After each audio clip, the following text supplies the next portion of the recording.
ನಮ್ಮ ದೇಹಕ್ಕೆ ಹೇಗೆ ವರ್ಕೌಟ್ ಮಾಡ್ತೀವೋ, ನಮ್ಮ ದೇಹಕ್ಕೆ ಹೇಗೆ ಆಹಾರ ಕೊಡ್ತೀವೋ, ಸಂಬಂಧಗಳಿಗೂ ಅಷ್ಟೇ ಅಟೆನ್ಷನ್ ಅನ್ನು ಕೊಡಲೇಬೇಕು.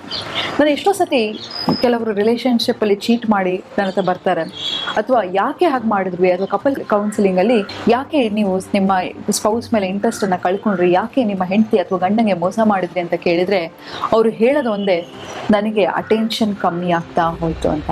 ಹೌದು, ಸಂಬಂಧದಲ್ಲಿ ಯಾವಾಗ ನಾವು ಅಟೆನ್ಷನನ್ನು ಕೊಡೋದನ್ನ ನಿಲ್ಲಿಸ್ತೀವೋ ಆ ಸಂಬಂಧ ನಶಿಸ್ತಾ ಹೋಗುತ್ತೆ. ಮುಂಚೆ ಆದರೆ ನಾವು ನಮ್ಮ ಹೆಂಡತಿಗೆ ಕಾಂಪ್ಲಿಮೆಂಟ್ ಮಾಡ್ತಾ ಇದ್ವಿ, ಗಂಡನಿಗೆ ಕಾಂಪ್ಲಿಮೆಂಟ್ ಮಾಡ್ತಾ ಇದ್ವಿ, ಒಂದು ಗ್ರಾಟಿಟ್ಯೂಡನ್ನು ತೋರಿಸ್ತಿದ್ವಿ.